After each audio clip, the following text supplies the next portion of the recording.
Perturbed? Disappointed. Yes, disappointing. Okay. All right. So yeah, I guess you do have the notes, but where would you be without me? That's, you know what I mean? That's the question. Oh yeah, did I absorb any of these notes that I took down? Probably not. Well, you really do need them explained, right? Okay. I did. That was beautiful, Mr. Ebright. You need them explained. Yes, Ethan. Yes. Okay. So here's some of the notes I did. Now, this is all in the lecture that I'm downloading now, and I will upload in a few minutes. So you guys at home, you're gonna have another one to watch. Okay. There is some important stuff in here. I talked about Hoover, like as a human being, who he was, because you really have to take into consideration where he's coming from and how he responds to the events of the Great Depression, okay? Which the key word that I'll be talking about in that last lecture is he will loan you money, but if you're in trouble, he's not going to give you something for nothing, okay? Now, he'll loan it to you, but he's not going to give you stuff for free. The national government, guys, at this time is very small. It doesn't do much, okay? And it's not used to stepping in during these crises and like taking over the country. And Hoover's not going to do that, okay? But these are some of the things he will try. Follow me? Okay? So I got through here.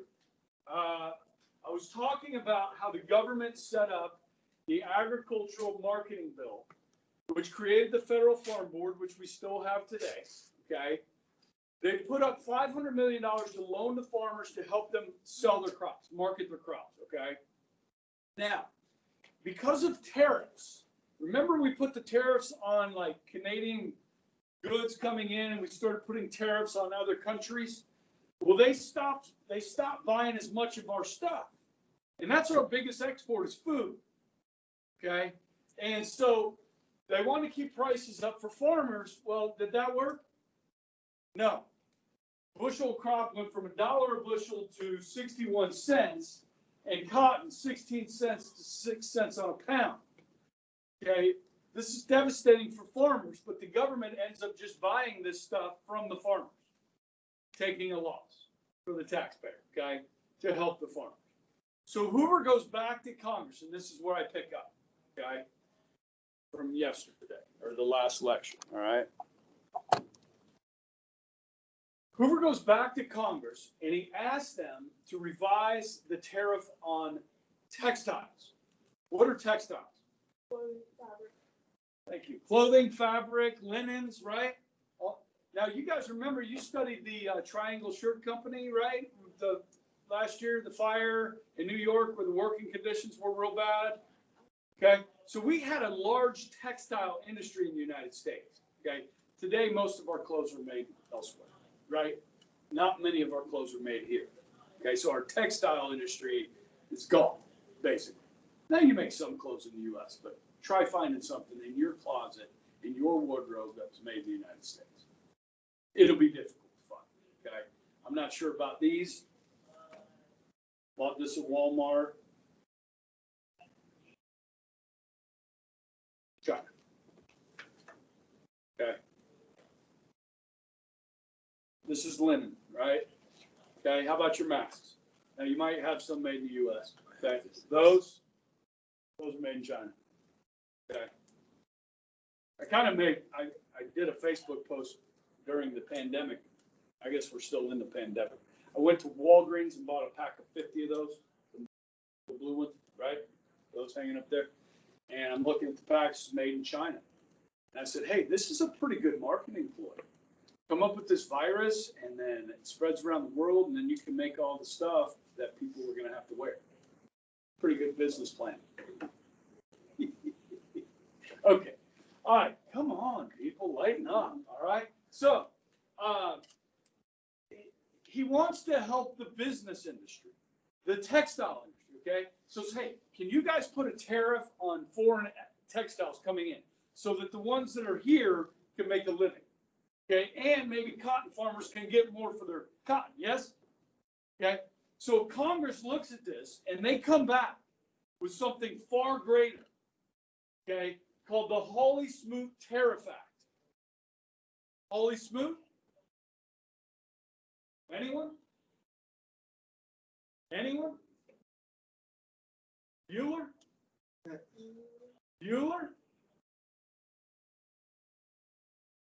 How many of you guys know what I'm talking about?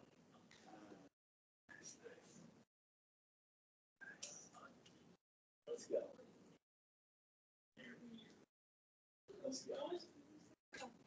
Give me a second. People are not.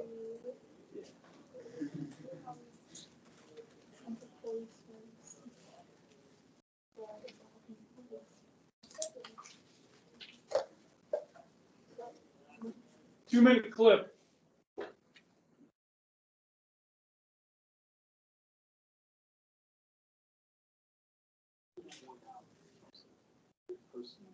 As it relates to Adams, here, Adamley, Here.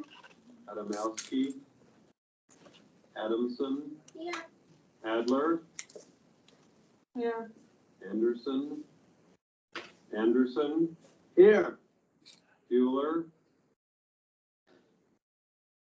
Bueller, Bueller, Bueller, He's sick. My best friend's sister's boyfriend's brother's girlfriend heard from this guy who knows this kid is going with the girl who saw Ferris pass out at 31 Flavors last night. I guess it's pretty serious. thank you, Simone. No problem whatsoever. Fry. In 1930, the Republican-controlled House of Representatives, in an effort to alleviate the effects of the, anyone? The Great Depression, passed the, anyone?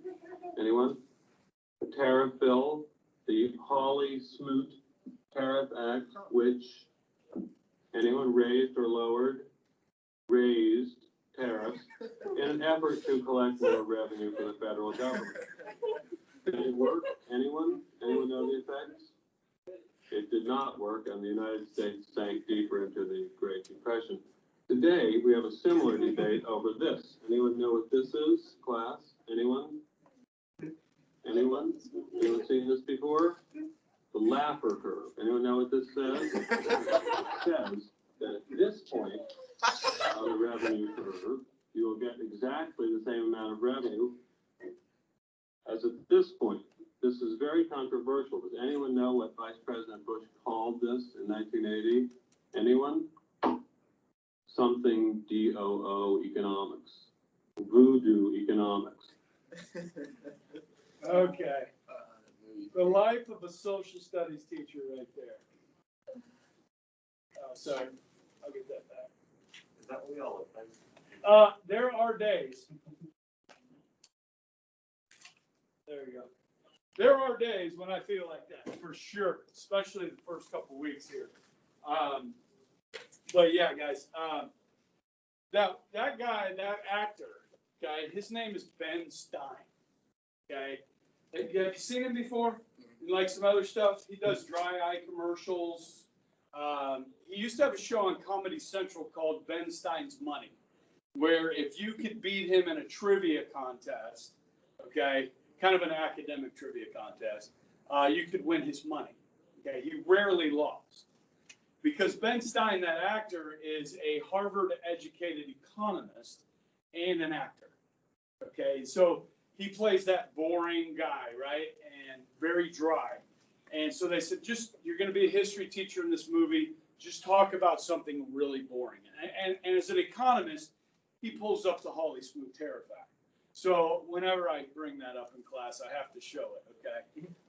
But if you have not seen the full movie, Ferris Bueller's Day Off, it's fantastic, okay? If you're a high school student, you kind of got to watch it, okay? But anyhow, he's right in this movie. He brings it up because it really is important. This is going to boost tariffs on literally thousands of items, okay? This is protectionism at its most, okay, or maybe at its worst. Because of these tariffs, yes, we're going to stop bringing in foreign competition, but it's going to shut down trade. Other countries are going to stop buying from us. And within 17 months, trade in this country is cut in half. So as far as our exports go, cut in half, that means our manufacturing even slows down even more than it already is. This just worsens the depression. Okay? And so when this is a serious topic, guys, and I don't know if it'll come up in tomorrow night's debate, okay? Because tomorrow night, MSNBC, 8 o'clock, Trump versus Biden, okay? Will trade come up as an issue? I think it should. I don't know if they'll ask that question. They might just ask Trump about his taxes and that sort of thing. But how about some substantive stuff here? Like, does Biden agree with the path that Trump has taken on trade, where he has started using tariffs to try and bring some of these jobs back here, trying to get more exports for the United States? I don't know. I told you guys this, right? A $500 billion deficit with China. That means we buy $500 billion more of their stuff than they buy of ours. Why not a better deal? Okay, they have more than three times as many people as we have. And consumer-wise, the Chinese population is becoming more and more able to purchase products, more than just necessities. You know what I mean? When we talked about disposable income, right, in the 1920s for us, right now in China, over the last couple of decades, they've seen a lot more people move into that class where they have disposable income, right? They have more, they want to be entertained. There's things that they can, spend money on, luxuries of life, okay? Well, how about more American cars? Buy more American cars, China. That will help us, right? We'll keep buying your stuff. You buy more of our stuff. Can we cut a deal? What do you think? Okay. So this is a serious problem, and this will be one of the major causes of the Great Depression. Okay.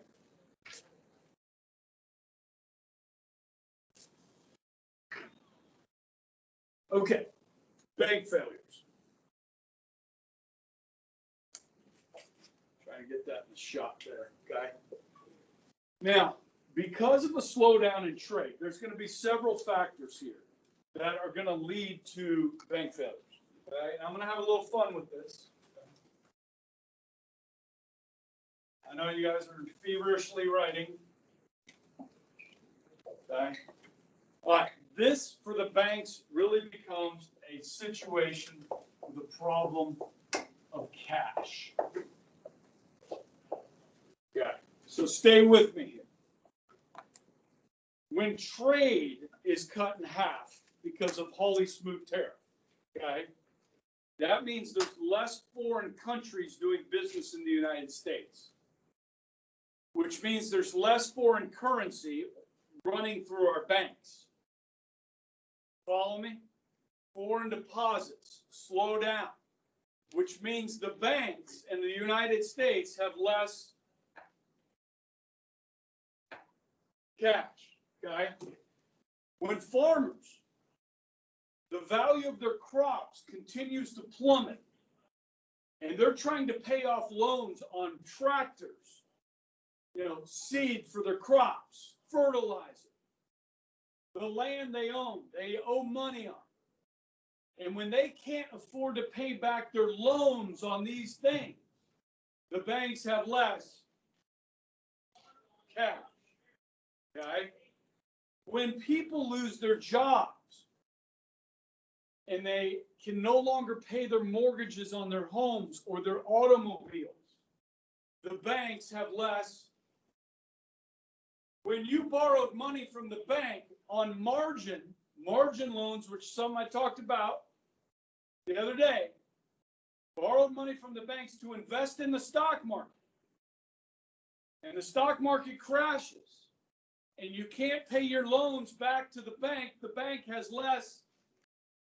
And when everybody finds out that the banks are short on, they rush to the banks to get out there, and the banks run out of. Did you tell me that on the test? cash, cash, cash. Okay? Now, this really hit the rural banks first. Okay? When we talk about the banks closing their doors, guys, there's no FDIC. There's no Federal Deposit Insurance Corporation in 1931 or 32 or 33. There's no FDIC that insures your money in the bank. So when the bank closes its doors, most of them never reopen. So if you had your life savings in the bank, it's gone. 9 million people will have their bank accounts wiped out, clean. Now I got another movie reference here. Every Christmas, you have your choices of movies to watch. Of course, TBS runs 24 hours straight of Christmas Story, right? We asked to wear the bunny. Okay. But how many of you guys watched the movie with Jimmy Stewart called It's a Wonderful Life? If you haven't seen It's a Wonderful Life, there's something wrong with your parents, okay? Just go ahead and tell them. Come on, Mom and Dad. It's a Wonderful Life. So Jimmy Stewart plays this guy whose dad owns like a savings and loan. And his uncle loses the big deposit. And everybody in town finds out they're short on cash. And so they all rush to his bank. And he's trying to tell them, look, something went wrong. We're going to try and give you as much. How much do you need for a month to get by? And some want all their money. Okay. And when they're done, they wind up with $2. Okay. And he doesn't get to go on his honeymoon. Right. But it's a very similar thing. This is called a run on banks. So everybody was flooding to the banks to get their cash out. And they just didn't have the money. You guys know if you have bank accounts, savings accounts, the banks use that money to lend it to other people. They charge interest, and then they give you a little bit of interest, not much. Okay? So this is a serious problem. Okay? You can see the growth in the number of banks closing in the early 30s here. All told, guys, by the end of this, 25% of all banks will go under. Okay? Which is bad for a lot of reasons. Not just the 9 million people that lost everything they had in the bank, but anybody that wants to borrow money, especially in these rural areas. If you need to borrow money, there's nowhere to borrow money from. Okay? And so it's devastating to the economy.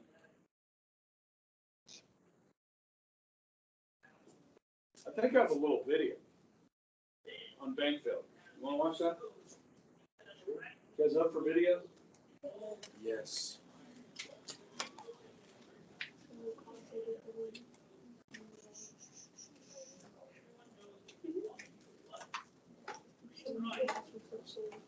Tariffs and bank closures. Black Tuesday may have signaled the start of the Great Depression, but the collapse of the stock market wasn't the only cause of the nation's financial woes. The federal government of the 1920s had supported big business with low interest rates and very little governmental regulation, especially over the stock market. In turn, many businesses borrowed more money to expand than they could ever afford to repay. High tariffs that had kept American business owners happy because they kept foreign-made products out of the U.S. unfortunately meant many European countries were unable and increasingly unwilling to buy American-made products. For instance, Germany was barely able to pay the World War I reparations she owed, and high tariffs like the Hawley-Smoot Tariff Act, passed by Congress in 1930, only made matters worse. The tariff's goal was to protect American farmers and manufacturers, but it backfired. America found itself unable to sell her farm goods and manufactured products abroad. World trade in turn faltered as foreign countries imposed severe tariffs of their own in retaliation. Many key industries were struggling even before Black Tuesday. Throughout the boom times of the Roaring Twenties, agriculture had been in tailspin. The textile, steel, automobile, and railroad industries were also beginning to feel the pinch. As the unemployment rate increased, most families bought even less. The gap between the handful of wealthy Americans and the rest of the population got even wider. Even though most Americans had not profited from the economic boom of the 1920s, they bought many exciting new products and services during this era of unrestricted credit, living well beyond their means. The banking industry, too, was hard hit. Some banks had invested heavily in the stock market and helplessly stood by as that money vaporized into thin air. As Americans began to realize the pitiful state of the troubled economy, many panicked and rushed to withdraw their savings from banks. Many banks simply couldn't instantly produce the cash demanded and instead shut their doors, leaving depositors with nothing. Bank failures wiped out nearly 9 million individual savings accounts. 659 banks were closed in 1929, and by 1933, 1/4 of America's banks had failed. Black Tuesday may have signaled.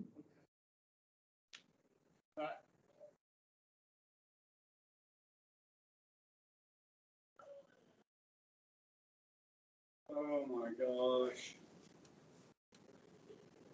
That's that video. Okay. So we start to sink into the Great Depression here, okay? Don't ignore that chapter 22. It doesn't really go along with what we're doing anymore, okay? Have you guys seen this picture before? Does that look familiar to you? Okay. It's pretty much in every American history textbook when it talks about the Depression. It's a Pulitzer Prize winning photograph. It's called Migrant Worker, okay? And it's, you know, when they say the picture tells 1,000 words, obviously she is huddled there with her children. Could be what's going through her mind at this point, you know, how do I feed my kids? How do I get them their next meal? How did I get into this situation? Where do we go from here? You know what I mean? It's just her face, you know, strong, you know, woman with her, you know, kids huddled there. It's a difficult time, guys. The Great Depression is a very difficult time. So to kind of compound what's going on here, factory owners, obviously they couldn't sell products. People didn't have money to buy them. So they slowed down production first, and then eventually a lot of them shut down, laying off workers. Some of them who had lost savings in the market or in the banks. Okay, you can see how this just compiles on itself. Severe economic depression here in the United States, and it spreads around the world, guys. Okay, want this? This I don't know. We're good here. Okay. Now, this is not an uncommon sight. This is a homestead. Something you might see in Oklahoma or Kansas, where the Dust Bowl is something that's about to happen as well, or has already begun to happen by this time. This is Central Park, New York City in the wintertime, and this is what you call Hooverville. Okay. Unemployment rates skyrocketed. So this is about 10%. By 1932, you have more than 120 million people in the United States. But unemployment will reach around 25%. Okay. Now, during the most recent pandemic we had, you know, the one we're still in, right? Okay. When they did the lockdown, stay-at-home orders, only essential workers, right? Now, teachers were sent home, but we didn't lose our jobs. Does that make sense? But all those people that were not allowed to do their jobs, okay, because the government locked it down, they become unemployed, okay?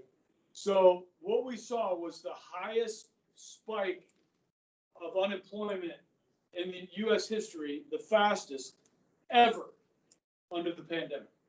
I mean, this was gradual, you know what I mean, over a couple of years.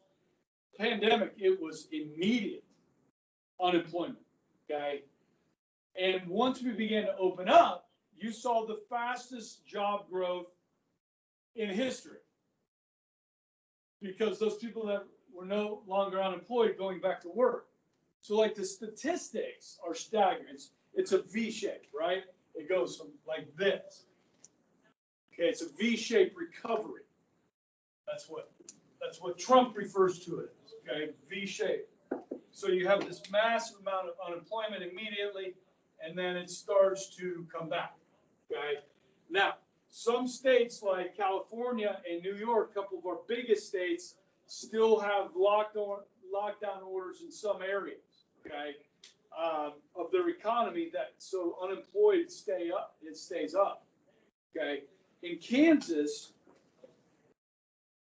pretty much everything's back open, right? But not full capacity. Like the movie theater's back open, yes? But they've probably got what, 1/3 of the staff that they would normally have at the movie theater, okay? It's a lot of the same at some restaurants, certainly bars. It's pretty amazing to me.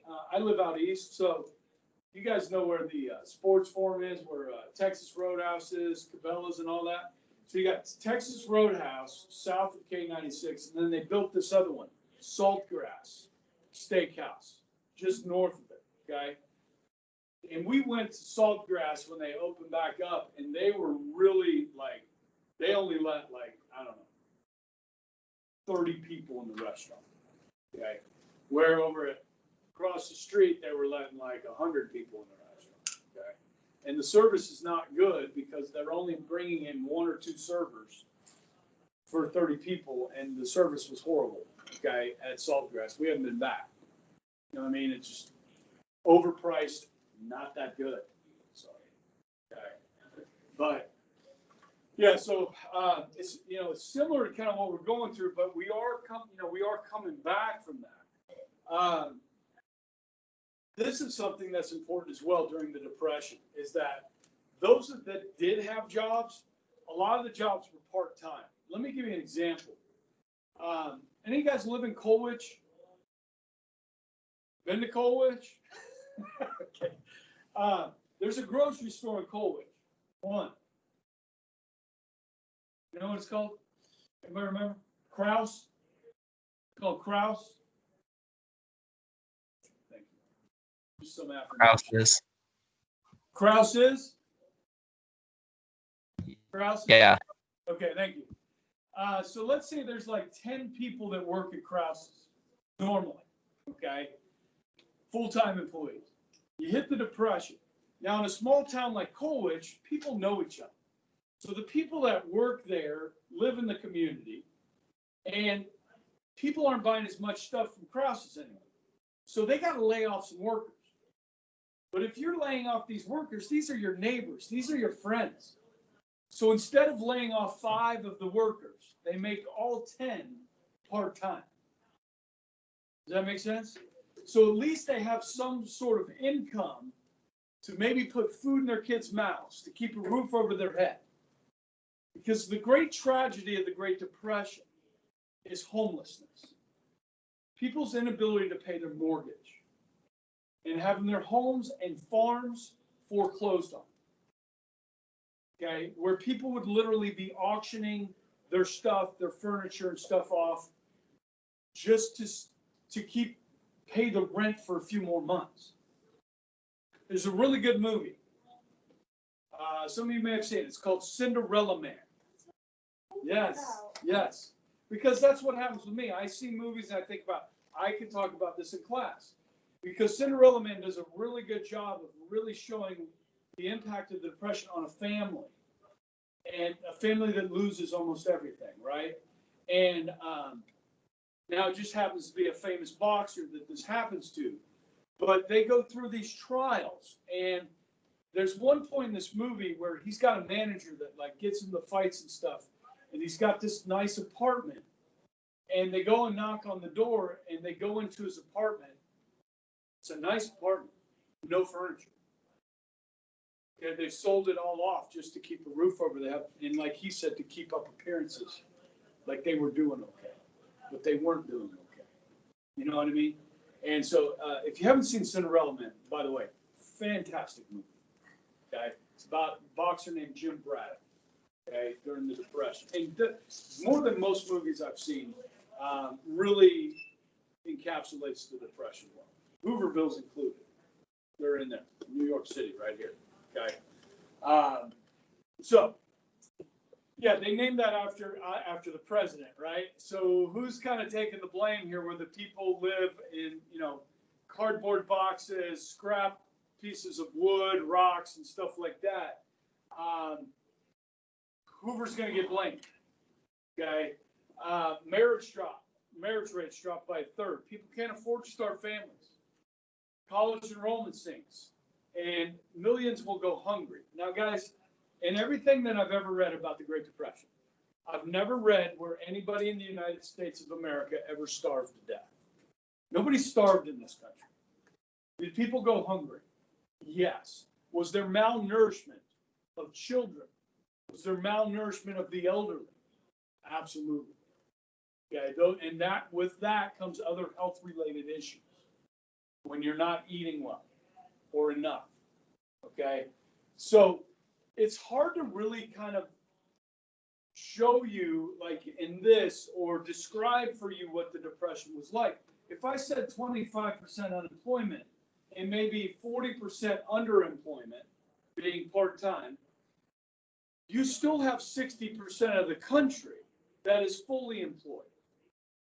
Life doesn't stop under the Great Depression. You understand?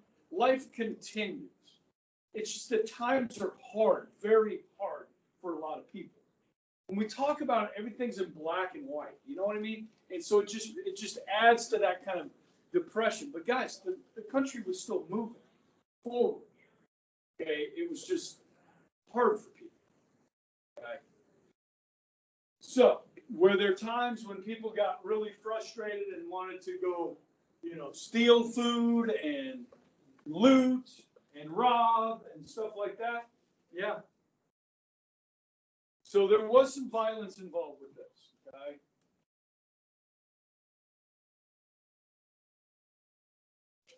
Oh my gosh. Oh.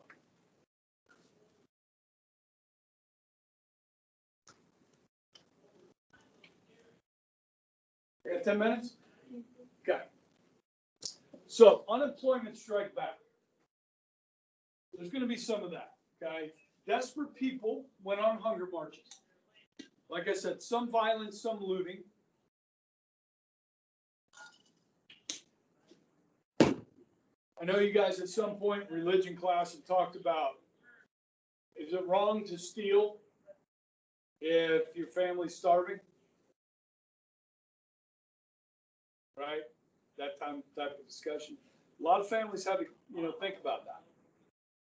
Okay, when you got hungry stomachs at home and no income. Forced evictions. Now, I've been teaching for a long time. When I first started teaching, a lot of students had to read this book in middle school called The Grapes of Wrath. How many of you guys have heard of the book Grapes of Wrath? Read it? Seen the movie? Yeah. My first couple of years teaching this class, I used to show the movie, The Grapes of Wrath. Okay. Henry Fonda's in it, great actor. And the book is written by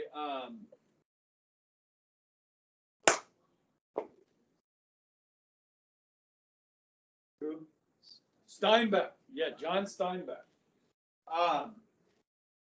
It's about the Joad family. They're from Oklahoma, okay? And the Dust Bowl kicks in, right? And the main character here is he's just getting out of jail for something, and they're evicted from their home, from their farm, and they go west. Okay, now as Steinbeck would have you believe that everybody that lost their home or their farm went to California. That was not the case. Okay, most went to the cities. Some people did go west. A lot of people went west. Okay, fertile land. There were, people, rumors that there were jobs out there and so forth. So the fictional book takes this Joad family out to California where there are jobs picking fruit, picking vegetables. But the owners of these plantations know that these people are desperate. So they just pay them barely enough to buy stuff at their own general store that the plantation owns, to keep them there working for pennies. You know what I mean? And so the hero of the book is the government. And the hero of the book is socialism. Okay, so Steinbeck is, promoting this idea of socialism, really anti-Hoover. The government not doing enough. The government needs to step in and help people. Okay, which this is a debate we're going to have and talk about when we get to 1934, 33, when we get Roosevelt. Okay, this will be a big part of our class. Okay, so think about this, guys. How many people live on the average farm in the early 1930s? I mean, you got mom and pa, right? Grandma, grandpa, maybe? You got some kids? How many kids you got? 5, 6, 8. The aunt that never married?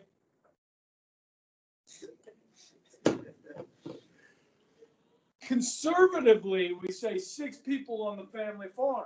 That's 6 million people from this part of the country. They'll be kicked off their farms and will go elsewhere. Okay, now think about this. If you're like the Joad family, and all you have left is your car, and all your belongings are in your car, and you're driving across the country, people are escaping death. They're escaping persecution. They're escaping for a better life somewhere else. Well, let's say you're passing through Wichita, Kansas, okay, and you're from Missouri and you're fleeing west. Wichita, Kansas has the same problems that you had where you were living in Missouri. Do they want you coming to Wichita and staying there with your problems? No. So, I mean, there was fear. Like, you go to these places and they don't want you. Do you understand? Don't come here. We got enough people with problems. Don't send us more. Okay? So it's like, you need gas, get your gas, and you keep moving. Get out of here. We don't want you here. Hey, it's tough. It's kind of like Rambo 1. I've ever seen the first Rambo. Sheriff is like, now move on, get on out of town. We don't need you around here. Okay? So, we're going to talk about the bonus army. Now, I'm going back in the notes here. You might remember something called the Adjusted Compensation Act. The Adjusted Compensation Act was after World War I, where they said we're going to give our soldiers $1 for every day they served at home, $1.25 for every day they served overseas, and we're going to give them an insurance policy that they could borrow up to 25% of. And I did that. I did the math. We got like $820. And then we did that by a quarter. We get $205. This would help a veteran after the war get on their feet. Remember that? Okay. Now, remember the rest of that policy is not mature until 1945. Well, when the Depression hit, these veterans, and this is a bunch of them here, between 20 and 25,000 of them marched to Washington, D.C. And there's a bill in the Congress saying that we're going to give all these veterans $500. And they're there to show their support for this legislation. Guess what? Congress is like, we don't have the money to give everybody $500. And the bill fails. So these 25,000 veterans and their families come. Now, a lot of them, guess what? They have nowhere to return to. So some of them stay in D.C. and they set up a shantytown, a Hooverville, a big one, with about 2,000 people in it. And they start causing problems. You know, this idea, this idea that's going around about like equality for everybody, where everybody should be equal type of thing. These ideologies are being spread around in the camps. You know, what are we calling these people? The Reds down there in the camp. You know what I'm talking about? The Reds. Yeah, they start causing problems. Okay, Hoover's like, we're not doing this. Now in Washington, D.C., he calls in the army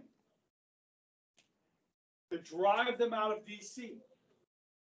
This is what it looks like when it's all said and done. There's the Capitol. There's the shanty town. Okay? See that? Okay? They burned it down. Now, you're a veteran of World War I. You're living in this camp. You see the cavalry on horseback marching down the road. Okay? You see some tanks coming down the road. Hey, guys, look. It's the military. It's a parade. No, it's not a parade. They're coming in to drive out the veterans of World War I. So Hoover's calling out the army on guys that used to be in the army that served in World War I. And who does Hoover have in charge of this? You might know the name General Douglas MacArthur of World War II fame. Or another one, born in Abilene, Kansas, named Dwight Eisenhower. They were in charge of this. Now, a child will die. They'll use tear gas. Guys, if Hoover didn't look bad already, there's an election coming up, and he has about a 0 chance of winning after this, okay? So there's a video I have of this that maybe I'll start with tomorrow, okay? And I just uploaded to YouTube last week's. I'll put it on Canvas along with this one, okay? Sorry. But I'll tell you which date. You don't have to watch today's, obviously, and neither do you, okay? So just that one, and it's pretty good. It's a pretty good lecture, all right? And we'll go on from there. We are, I would say maybe by the end of next week, ready for a test, okay? Like maybe take a test at the end of next week. We'll see.